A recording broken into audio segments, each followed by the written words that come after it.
Mesdemoiselles, Messieurs, bonjour. Aujourd'hui, nous reprenons en synthèse la vidéo concernant le karma et les vies antérieures numéro 2 sur la clairvoyance médicale d'Edgar Cayce.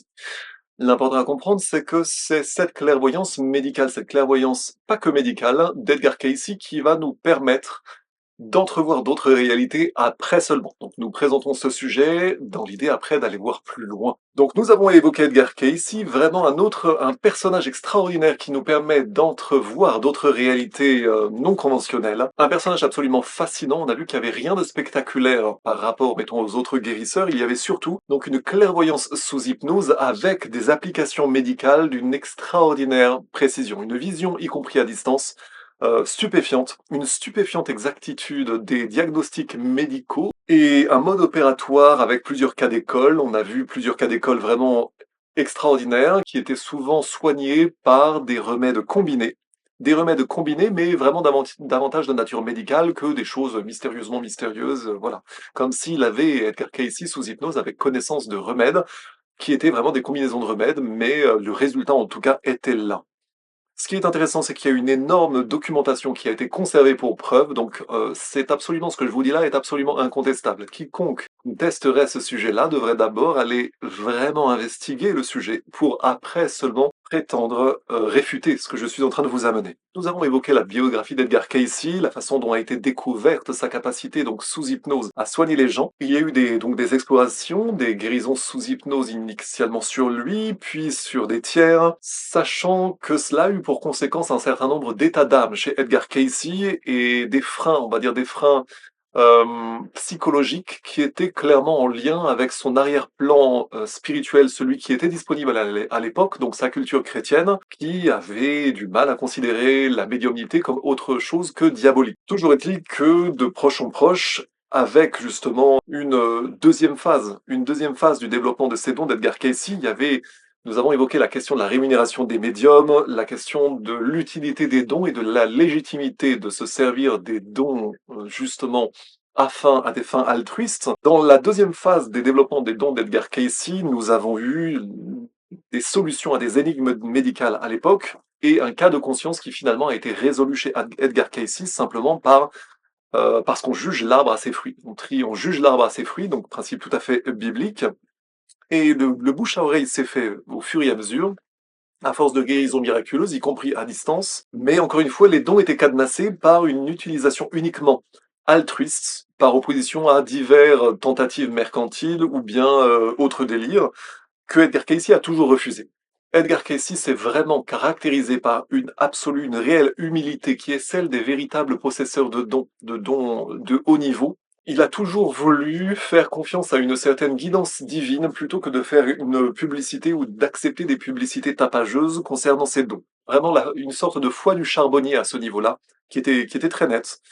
Malgré donc, comme nous avons vu, des doutes de nature socioculturelle ou religieuse qui étaient ceux de son époque. Une vraie noblesse de comportement réellement altruiste chez Edgar Cayce, c'est vraiment ce qui caractérise Edgar Cayce. Nous avons vu également des inerties et des négligences, un mélange d'inertie, de négligence et de paresse humaine sur la voie de sa guérison propre, qui était un problème récurrent que Edgar Cayce a pu affronter durant sa carrière. Ce qui est intéressant, c'est que c'est vraiment ce type de mélange, encore une fois, inertie, négligence et paresse,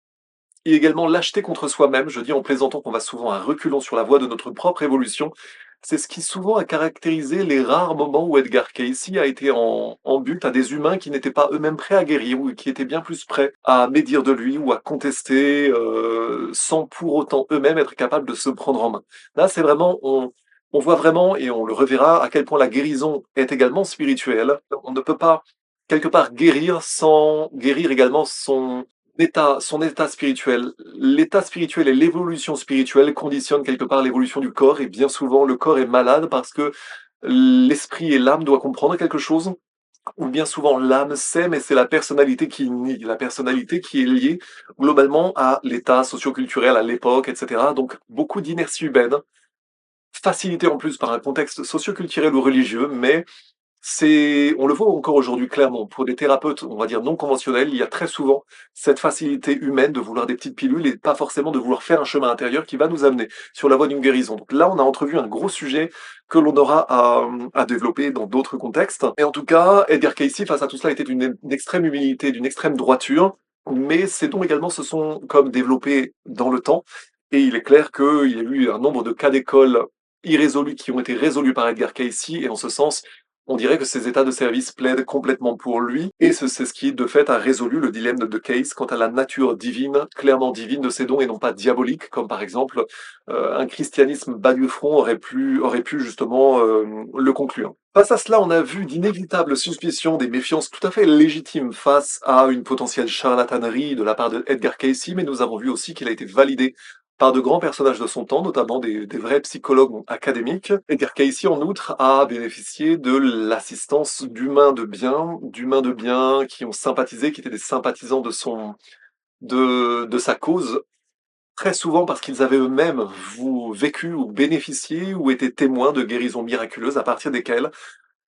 les humains, justement, c'est un peu la fonction des miracles, les humains prennent conscience aussi à partir de guérisons, par exemple, non conventionnelles qui permettent, un peu comme Saül, un peu comme dans la Bible, justement d'en faire de fait, comme des disciples, ou en tout cas des sympathisants qui par la suite ont aidé Edgar Cayce, mais nous avons vu également que les guérisons divines, si elles nourrissaient la conscience justement des humains qui parfois bénéficiaient de ces guérisons tout à fait euh, d- tellement miraculeuses qu'elles en étaient divines, ne serait-ce que par la guidance, par la capacité soudainement à se retrouver en contact avec un personnage aussi extraordinaire qui permettait de guérir des cas qui sinon auraient été incurables. Nous avons donc vu que les humains qui bénéficient de ce genre de guérison, c'est comme dans la Bible, les miracles ont cette fonction de faire progresser en conscience les gens. Par contre, nous avons vu avec le cas de, je crois que c'était Simon Blumenthal, que en fait les appuis, que ces types de visions de la vie sont contraires au monde actuel, justement, où là, on a vu que la spéculation financière a eu raison, par exemple, d'un élan altruiste justement, d'un financier repenti manifestement,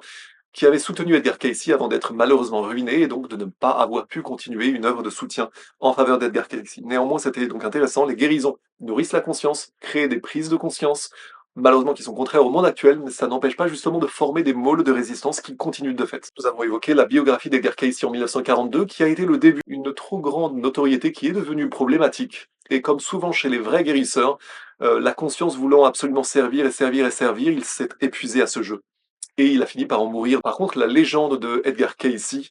on lui a clairement survécu, ça a été la preuve